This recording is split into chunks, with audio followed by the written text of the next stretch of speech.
Assalamualaikum warahmatullahi wabarakatuh. Alhamdulillah nahmaduhu wa nasta'inuhu wa nastaghfiruh wa na'udzu billahi min syururi anfusina wa min sayyiati a'malina. May yahdihillahu fala mudhillalah wa may yudhlil fala hadiyalah. Asyhadu an la ilaha illallah wa asyhadu anna Muhammadan abduhu wa rasuluhu la nabiyya ba'dah. Puji syukur marilah kita panjatkan atas kehadirat Allah Subhanahu wa taala yang mana di hari ini kita masih diberi kesehatan, baik itu kesehatan jasmani maupun kesehatan rohani. Salawat beriring salam tidak lupa kita sampaikan kepada Nabi besar kita, Nabi Muhammad sallallahu alaihi wasallam, yang mana beliau telah menyampaikan agama Islam dengan sempurna kepada umat manusia, dan semoga kita termasuk ke dalam golongan orang-orang yang selalu mengikuti sunnah beliau. Amin ya rabbal alamin. Baiklah, perkenalkan, saya HPM Pinse. Saya akan mereview atau memenuhi syarat UAS daripada mata kuliah psikologi agama, yakni mereview salah satu dari 13 materi yang sudah dijelaskan. Baik, di sini saya akan mereview materi mengenai tentang sikap keagamaan yang menyimpang seperti itu. Oke, langsung saja saya akan menjelaskan apa sih sikap keagamaan yang menyimpang seperti itu. Dalam pandangan psikologi agama, ajaran agama mengandung norma-norma yang dijadikan pedoman daripada aturan-aturan yang untuk pemeluknya dalam sikap dan perilaku seperti itu. Norma tersebut mengacu pada nilai luhur yang mengacu pada pembentukan kepribadian atau hubungan sosial supaya terbentuknya ketaatan. Dengan demikian, sikap religius merupakan kecenderungan untuk memenuhi tuntunan yang dimaksud dengan supaya tidak terjadinya perilaku keagamaan yang menyimpang seperti itu. Sikap keagamaan yang menyimpang ini terjadi apabila seseorang terhadap sikap keagamaan yang menyimpang ini terjadi apabila seorang terhadap keimanan atau keyakinannya terhadap apa yang dianutnya mengalami perubahan seperti itu. Sikap keagamaan yang menyimpang dalam kaitan dengan perubahan sikap dari perilaku, hal-hal dalam kaitan dengan perubahan sikap tidak sesuai dengan berkonotasi atau berpikiran yang buruk tentang suatu agamanya seperti itu, atau sikap beragaman yang menyimpang ini dari tradisi keagamaan yang cenderung rancu dapat menimbulkan suatu pemikiran dengan gerakan pembaharuan seperti itu. Sikap menentang adalah sikap keagamaan yang menyimpang seperti itu. Contohnya seperti ini. Ada seseorang bahwasanya ia tidak mempercayai suatu agama, padahal dari kecil dia itu sudah memiliki agama seperti itu. Masalah agama ini umumnya tergantung pada hubungan iman dan keyakinan seperti itu. Ada beberapa kawan saya yang keimanan daripada keagamaannya itu menyimpang, bahwasanya mereka tidak percaya pada agama dan tidak mempunyai bukan tidak mempunyai tapi tidak percaya akan adanya Tuhan seperti itu. Tapi ia mempertanyakan Tuhan itu ada di mana dan Tuhan itu siapa, kayak gitu. Itulah sikap terjadinya penyimpangan dalam keagamaan seperti itu. Keyakinan, sebelum kita lanjut ke pembahasan selanjutnya, kita ingin membahas tentang keyakinan. Keyakinan adalah tingkat pemikiran manusia dalam mengalami proses pikiran yang telah mampu membebaskan dari manusia dari segala unsur yang berada di luar pemikirannya. Di situ dapat kita simpulkan yaitu bahwasanya yakin itu bahwa kita telah mampu atau kita telah bisa membebaskan daripada pikiran-pikiran yang bersifat buruk seperti itu. Sedangkan keyakinan adalah suatu tatanan pemikiran yang dalam proses pemikiran manusia telah menggunakan keyakinan terhadap ajaran agama. sebagai proses sempurna. Itu dapat kita simpulkan bahwasanya keyakinan ini adalah sumber daripada ajaran agama. Kalau kita yakin bahwasanya agama itu ada, pasti kita akan beragama seperti itu. Kalau kita tidak yakin atau kita masih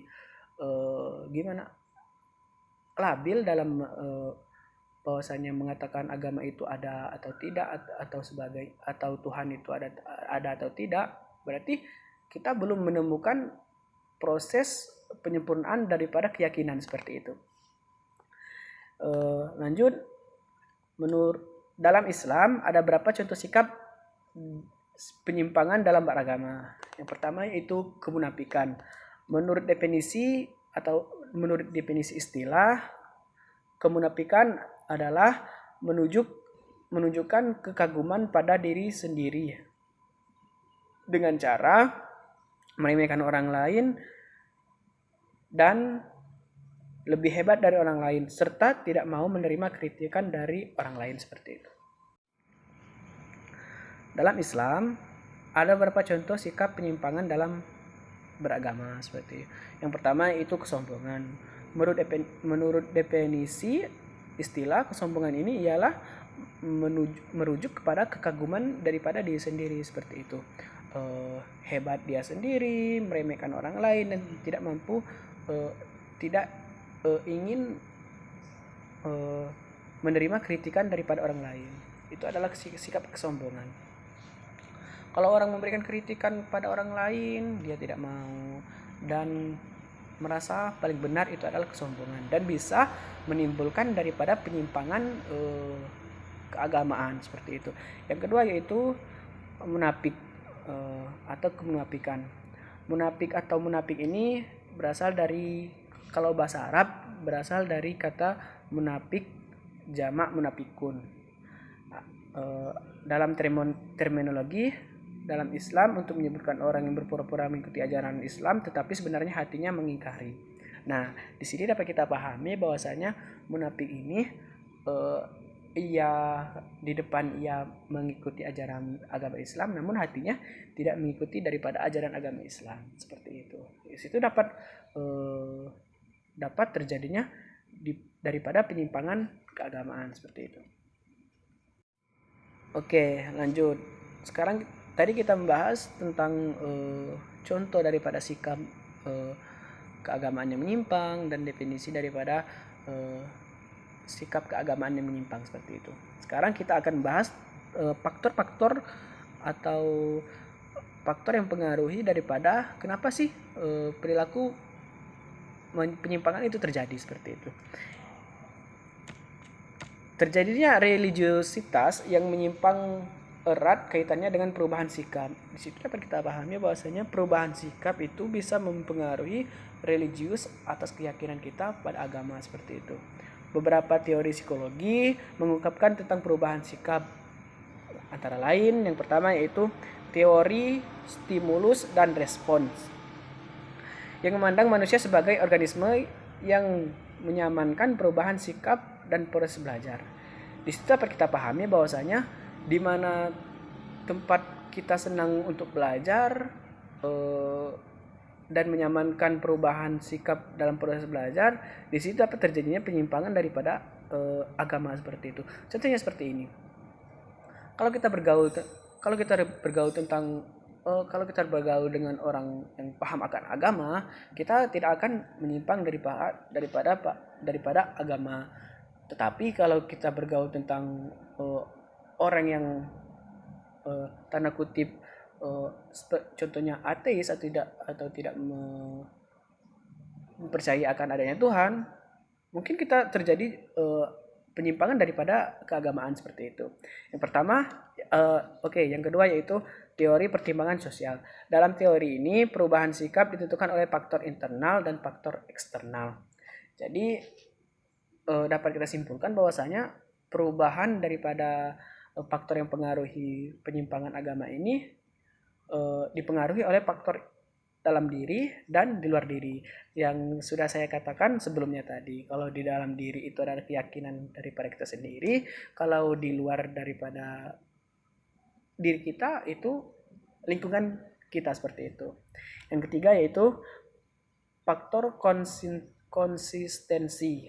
Menurut faktor ini, perubahan sikap ditentukan oleh faktor intrinsik yang bertujuan untuk menyeimbangkan antara sikap dan tindakan.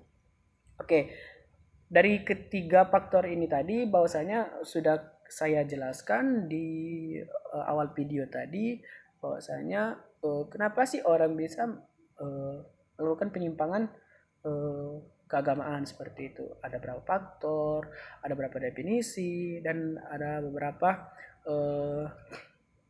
prinsip daripada kenapa sih orang bisa melakukan penyimpangan keagamaan seperti itu.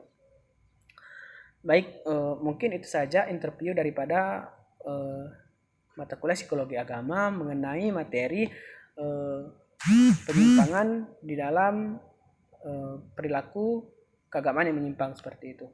Mungkin itulah penyampaian dari saya. Saya ucapkan terima kasih. Saya akhiri. Assalamualaikum warahmatullahi wabarakatuh.